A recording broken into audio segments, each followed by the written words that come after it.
ফেব্রুয়ারিতে ত্রয়োদশ জাতীয় সংসদ নির্বাচন এই বার্তা পেয়ে সারা দেশ প্রস্তুত হচ্ছে একটি অবাধ, সুষ্ঠু ও গ্রহণযোগ্য নির্বাচনের জন্য।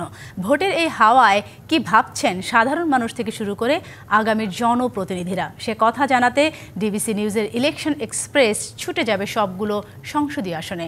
আজ সারাদিন থাকবে সংসদীয় আসন ৪ বা ঠাকুরগাঁও ২-এ। আজ সারাদিন আছি এই ঠাকুরগাঁও ২ আসনে। আমার সঙ্গে এই মুহূর্তে যুক্ত আছেন ঠাকুরগাঁও জেলা বাংলাদেশ জামাতে ইসলামের সাবেক আমির। কথা বলবো তার সঙ্গে, জানার চেষ্টা করব এই আসনটি নিয়ে তার পরিকল্পনা কি, জামাতের এই আসনটি নিয়ে তাদের যে পদক্ষেপ সেসব বিষয়। স্বাগত আপনাকে সিএসআরএম ডিবিসি ইলেকশন এক্সপ্রেসে।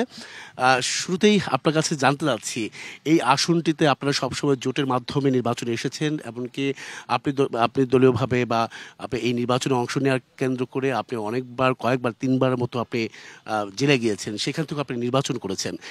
এরপরও দেখা যাচ্ছে যে ১৬ বছর আপনারা মাঠ পর্যায়ে কাজ করতে পারেননি।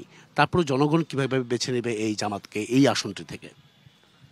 ধন্যবাদ ডিবিসি নির্বাচন এক্সপ্রেসকে। আমি আপনাদের কর্তৃপক্ষের মাধ্যমে আমার নির্বাচন এলাকা ৪ ঠাকুরগাঁও ২ বালিয়াডাঙ্গি হরিপুর ধর্মপুর কাশীপুরবাসীকে শুভেচ্ছা জানাচ্ছি, সালাম এবং তাদের কাছে দোয়া চাচ্ছি। প্রথম কথা হলো যে জুলুম নির্যাতন এইটা বিগত ফ্যাসিস্ট সরকারের আমলে ১৬ বছর আমরা এর শিকার হয়েছি।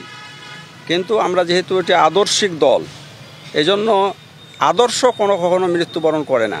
জুলুম নির্যাতন যতই হয় বরং এটা আরও উজ্জীবিত হবে, এটাই স্বাভাবিক। আমাদের নেতাদেরকে মুহুর্মুহুর জেলখানায় নিয়ে গেছে, তারা ফুলের মালা হিসেবে সেটাকে গ্রহণ করেছে। আমরা বারবার জেলখানায় গেছি, মামলা খেয়েছি, হামলার শিকার হয়েছি, কিন্তু আমরা মনোবল হারাইনি। যেহেতু আমরা আদর্শিক দল করি, বাতিলের আঘাত আমাদের উপরে আসবে, যতবার আঘাত আসবে আমরা এটা প্রতিঘাত হিসেবে আমরা এটা প্রতিহত করার জন্য সর্বোচ্চ চেষ্টা করেছি। এবং সামনেও আমরা বিশ্বাস করি যে যদি এই রকমের কোনো আঘাত আসতেই থাকে তাহলে অবশ্যই আমরা সেটা প্রতিহত করার জন্য মানসিক। এই আসনটি নিয়ে আপনার পরিকল্পনা কি, এবং কি আপনারা ১৬ বছর মানুষের কাছে যেতে পারেননি, প্রকাশ্যে এইভাবে রাজনীতির মাঠ গরম করতে পারেননি, এবার আপনাদের পরিকল্পনা কি? মানুষ কেন আপনাদেরকে বেছে নেবে? কারণ ১৬ বছর আপনারা মানুষের কাছে যেতে পারেননি এই আসনটি। জি, ১৬ বছর আমরা জুলুম নির্যাতনের শিকার হয়েছি, আমাদেরকে তারা কথা বলার সুযোগ দেয়নি। কিন্তু জনগণের বিপদে আপদে, সুখে দুঃখে আমরা তাদের পাশে গেছি। এরপরে হলো শীতকালীন সময়ে একটু গরম কাপড় পৌঁছানোর আমরা উদ্যোগ গ্রহণ করেছি।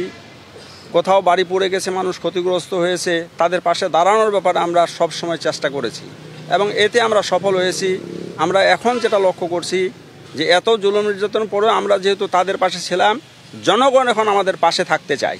আমাদের কাছে এটা প্রতীয়মান হয়েছে, তারা আমাদেরকে পেতে চায়। সনাতন ধর্মাবলম্বীদের বিষয় একটু যদি জানতে চাই, সেক্ষেত্রে তারা কি আপনাদের পক্ষে হয়ে কাজ করবে বা আপনাদের ভোটের মাধ্যমে কি জয় করতে পারবে কিনা, বা তারা আপনাদের সাথে আছে কিনা? জি, আপনাকে অশেষ ধন্যবাদ এটি গুরুত্বপূর্ণ প্রশ্ন করবার জন্য। আমি মনে করি যে ৫ই আগস্টের পরে, জুলাই বিপ্লবের পরে সনাতন ধর্মীরা আমাদের পক্ষ থেকে যে সাহায্য, সহযোগিতা, শান্তি এবং নিরাপত্তার আশ্বাস পেয়েছে এবং আমরা যেটা দেওয়ার চেষ্টা করেছি, তারা আমাদের উপরে প্লিজড এবং তারা বলছে যে মানুষ আসলে নিরাপত্তা পেতে চায়। এটা হলো মানুষের মৌলিক একটা দাবি, একটা চাহিদা। তো নিরাপত্তা যে জায়গায় পাবে সে জায়গায় তারা যাবে, এটাই হলো খুব স্বাভাবিক। আমার মনে হয় আমার নির্বাচন এলাকা ঠাকুরগাঁও ২-এ এই ৫ই আগস্টের পরে কোনো রকমের কোনো জায়গায় আমরা কিছু করেছি এটা তারা বলতে পারবে না, কেউ বলতে পারবে না। অর্থাৎ এই একটু কটুবাক্য বলা, একটু ক্ষতিগ্রস্ত করা, আর্থিকভাবে ক্ষতিগ্রস্ত করা, দখলবাজি করা, কমপক্ষে আমাদের নেতাকর্মীরা কেউ এই কাজটা করেনি। এজন্য তারা আমাদেরকে বেছে নিতে চায়, আমাদের কাছে এটা প্রতীয়মান হয়েছে। এই আসনটি সবসময় আপনারা বিএনপির মাধ্যমে জোটে আসেন, এখন এবার নির্বাচনটা ভিন্ন প্রেক্ষাপট। এখান থেকে যদি বিএনপির প্রার্থী কেউ আসেন, বিশেষ করে আমরা যতটুকু শুনেছি যে বিএনপির মহাসচিব মির্জা ফখরুল ইসলাম আলমগীর, তিনি এখান থেকে যদি পেয়ে যান বা তিনি যদি এখান থেকে করেন, ভোট যদি অংশ নেন, তাহলে সেক্ষেত্রে আপনাদের চ্যালেঞ্জটা কতটুকু হতে পারে? আমার প্রথম কথা হলো যে আমাদের কেন্দ্রীয় সংগঠনের পক্ষ থেকে আমিরে জামাত আমাদেরকে যাকে যেখানে দাঁড় করান আমরা সেখানে দাঁড় হই। এরপরে জোট, মোর্চা, অ্যালায়েন্স কার সঙ্গে হবে এটা ওনার ব্যাপার। উনি যদি আমাকে বলে যে তোমাকে এখনই থামে যেতে হবে, বসে যেতে হবে, আমি বসে যাব।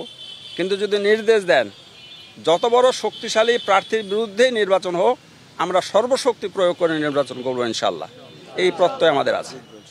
জামাত এই আসনটির জন্য কি করতে চায়, যে প্রতিশ্রুতি নিয়ে সাধারণ মানুষের কাছে যাবে? আমার কাছে তো অনেক প্রতিশ্রুতি আছে। আল্লাহ যদি আমাকে নির্বাচিত করে তাহলে ইনশাআল্লাহ এগুলোকে বাস্তবায়নের জন্য আমি সর্বত উদ্যোগ নেব। প্রথম কথা বলি, এটি 16টি ইউনিয়নের সমন্বয়ে একটি আসন, ঠাকুরগাঁও 2। এখানে কৃষি নির্ভর সম্পূর্ণ, এখানে কোনো ক্ষুদ্র মাঝারি অথবা বড় কোনো শিল্প প্রতিষ্ঠান নেই, সম্পূর্ণ কৃষির উপর নির্ভরশীল। কৃষকদের জন্য বিগত 54 বছরে দেশ স্বাধীনের উপরে কিছুই করা হয়নি।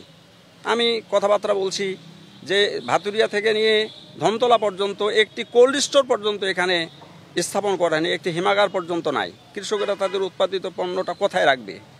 এরপরে কৃষকেরা ফলান ঠিকই, মাঠে যথেষ্ট ফসল আমাদের হয়, কিন্তু এটা যথাসময়ে যথাস্থানে পৌঁছতে দেরি বিলম্ব হওয়ার কারণে যথাযথ মূল্য তারা পায় না।